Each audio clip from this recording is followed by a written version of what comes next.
शदा case का आरोपी आफ्ताब 13 दिन की हिरासत पर तिहाड़ जेल में पहुंच चुका है। यहां पर भी वो तनाव रहित बेफिक्र दिखा है। दिल्ली पुलिस सबूत जुटाने के लिए तनाव के दौर से गुजर रहे, जबकि ये लॉकअप से तिहाड़ जेल तक आफ्ताब तनाव से दूर नजर आ रहा है। आखिर कैसे गुजरे जेल में आफ्ताब की पहली रात और कैसे तिहाड़ जेल प्रशासन उसको लेकर अलर्ट पर है, रिपोर्ट आप देखिए।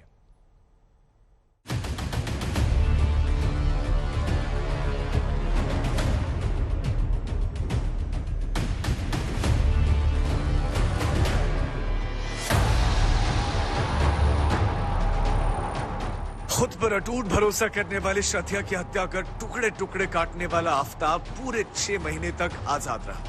3 बार पुलिस के सामने गया, लेकिन दिल्ली से मुंबई तक की तेज तर्रार पुलिस को गच्चा देकर बाहर आ गया। लेकिन अब उसका ताजा ठिकाना शनिवार से तिहाड़ है। Jail number 4 Tihar. कैदी का नाम आफ्ताब अमीन पूनावाला। जी हाँ, देश के सबसे खौफनाक कत्ल को अंजाम देने वाला आफ्ताब 3 दिन तक पॉलीग्राफ टेस्ट का सामना करने के बाद आखिर तिहाड़ पहुंच गया। कोर्ट में उसकी पेशी हुई और 14 दिन के पुलिस कस्टडी खत्म होने के बाद उसको इसी तिहाड़ जेल में भेज दिया गया। तिहाड़ में आफ्ताब, जेल प्रशासन सतर्क, पल पल आफ्ताब पर नजर। हत्याकांड का आरोपी आफ्ताब दिल्ली के तिहाड़ जेल पहुंच चुका है। दरअसल पुलिस कस्टडी पूरी होने के बाद पुलिस ने उसे अदालत के सामने पेश किया था, जहां अदालत ने उसे 13 दिन की न्यायिक हिरासत में भेज दिया है। न्यायिक हिरासत में भेजते ही आफ्ताब को तिहाड़ के जेल में लाया गया। सूत्रों के मुताबिक आफ्ताब को तिहाड़ की जेल नंबर 4 में रखा गया है। सुरक्षा कारणों से आफ्ताब को जेल नंबर 4 के सेपरेट सेल में रखा गया है।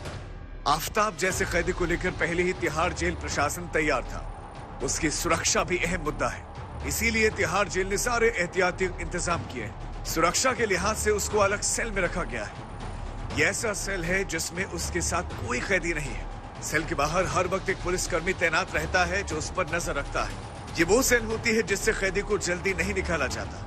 तीसरी आंख यानी कैमरे की भी आफ्ताब पर नजर है। आफ्ताब को खाना देने से पहले भी उसकी जांच की जाती है। कुल मिलाकर आफ्ताब तिहाड़ जेल में कोई गड़बड़ करने के बारे में सोच भी नहीं सकता।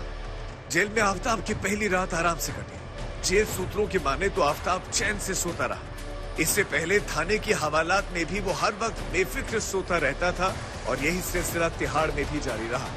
आफ्ताब केस की सुनवाई भी शनिवार को खास अंदाज में हुई। पुलिस ने जज से गुजारिश की कि अस्पताल में ही स्पेशल कोर्ट लगाकर सुनवाई कर ली जाए। इस पर जज राजी हो गए और अस्पताल पहुंच गए, जहां सुनवाई के बाद आफ्ताब को न्यायिक हिरासत में जेल भेजने का फैसला किया गया। जानकारी मिली है कि पुलिस ने मजिस्ट्रेट से रिक्वेस्ट की थी कि आफ्ताब को प्रेजेंट करने के लिए अस्पताल में ही कोर्ट लगाई जाए। खुद मजिस्ट्रेट यहां पहुंचे। मजिस्ट्रेट ने पुलिस की ये बात मानी, रिक्वेस्ट मानी और इसी अस्पताल की कैजुअलिटी में खुद मजिस्ट्रेट पहुंचते हैं। आफ्ताब के लिए स्पेशल कोर्ट लगाई जाती है और वहीं पर आफ्ताब को पेश किया जाता है और फिर आफ्ताब को जुडिशियल कस्टडी में न्यायिक हिरासत में भेज दिया जाता है। पुलिस ने न्यायिक हिरासत में भेजने से पहले ही आफ्ताब के नार्को टेस्ट की भी तैयारी कर ली है। सूत्रों के माने तो शनिवार को जब रोहिणी के अंबेडकर अस्पताल में आफ्ताब का मेडिकल हुआ तो उसमें वो जांचें की गई जो नार्को टेस्ट के लिए जरूरी है। अब देखना यह होगा कि आफ्ताब को नार्को के लिए कब तिहाड़ से बाहर लाया जाता है या फिर तिहाड़ में ही उसका नार्को टेस्ट होता है। हो सकता है कि सोमवार को आफ्ताब का नार्को टेस्ट कराया जाए, जहां कई और राज खुल सकते हैं। इससे पहले शुक्रवार को उसका पॉलीग्राफी टेस्ट भी अधूरा रह गया था। आफ्ताब का कई चरण में पॉलीग्राफी टेस्ट हो चुका है। अरविंद ओझा, आज तक।